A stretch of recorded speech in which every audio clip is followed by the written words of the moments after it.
Baik, saya pernah mengadakan pelatihan teman-teman sekalian di masjid yang besar. Masya Allah, mungkin seperti ini malah lebih besar. Lantai 2 juga seperti ini dan penuh. Di lantai 2 itu ada banyak ibu-ibu akhwatnya. Saya bicara masalah kematian selama 2 jam, materi lengkap.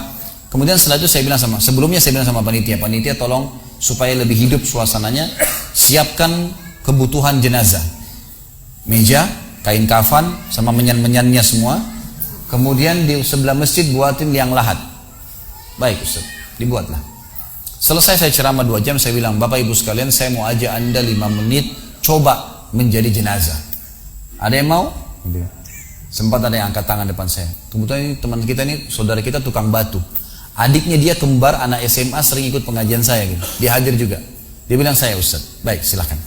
Pak, saya minta tolong satu hal ya. Kalau Bapak naik nanti di atas meja ini, dibungkus dengan kain kafan oleh panitia, tutup mata Anda dan bayangkan Anda sudah mati dan dengarkan apa yang saya ucapkan.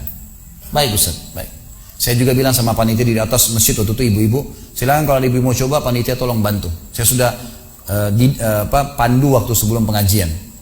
Ringkasnya adalah dia naik.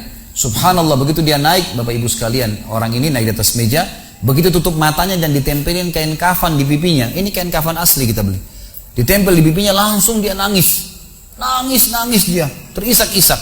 Lalu kemudian panitia taruh tangannya di dadanya, harus dibungkus gitu kan. Lalu saya bilang, Pak, coba renungin sekarang Anda sudah mati dan hiruk-pikuk di masjid ini ada orang nangis. Kebetulan adiknya dia yang kembar ini murid saya, duduk di sebelah kiri kanannya dan membayangkan benar kakaknya meninggal. Mereka betul-betul menangis gitu. Ada jemaah-jemaah juga yang lain pada nangis. Saya bilang, hiruk-pikuk masjid ini yang sedang menangis, ada yang sedang ngobrol, ini anggap di rumah Anda pada saat Anda meninggal dunia. Dan Anda tidak bisa protes. Gak bisa bilang saya tidak mau, jangan ribut, gak bisa lagi. Udah.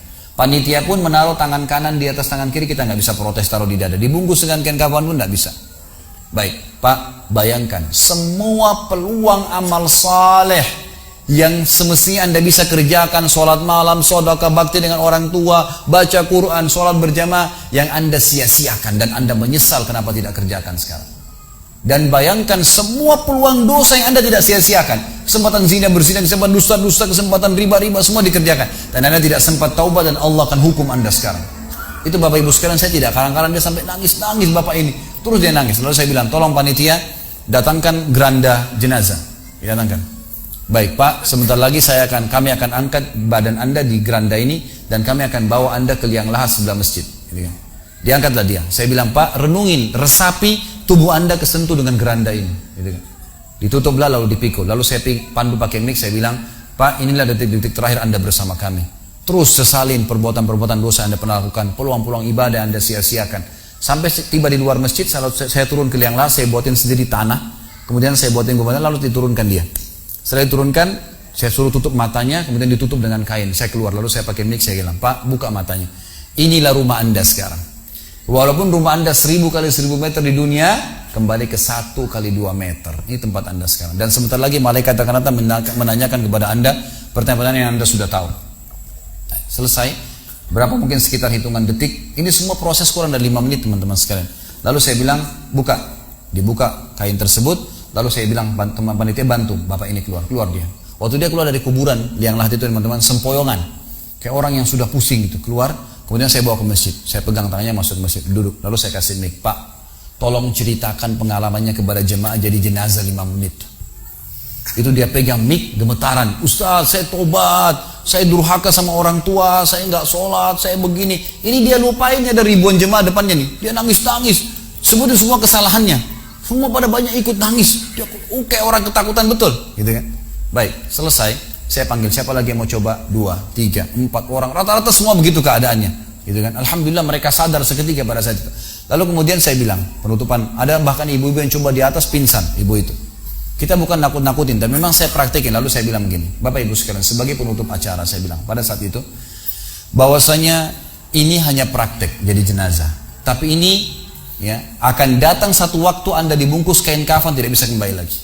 Sekarang masih bisa kembali beramal soleh. Dan ini pernah diperingatkan oleh Hasan Basri rahimahullah. Beliau pernah ngantar jenazah diikuti oleh seseorang.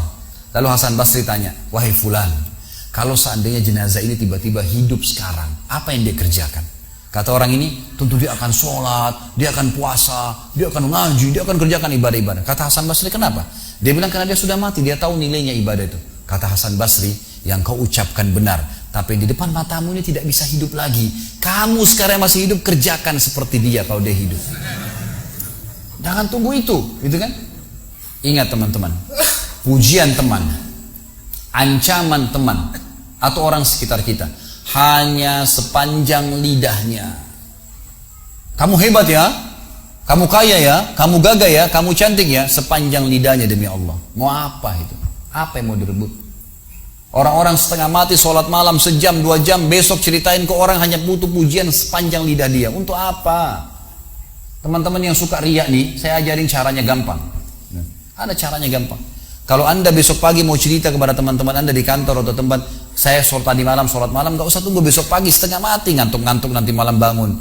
Jam 2 malam sebentar, datangin rumah teman yang jadi target, ketok pintunya, nih saya mau sholat, lihat ya. Selesai, gitu kan. Untuk apa nunggu besok setengah mati, gitu kan. Gak ada gunanya riak, pujian orang sepanjang lidahnya, jangan, gitu kan. Gak ada gunanya. Jadi teman-teman sekalian, sadarilah mati akan datang, dan jadilah seperti Bilal radhiyallahu anhu, sahabat Nabi yang mulia. Waktu ditanya, ma ra'yuka bil maut, apa pendapat anda dengan kematian? Kata beliau, marhaban bil maut, selamat datang kematian.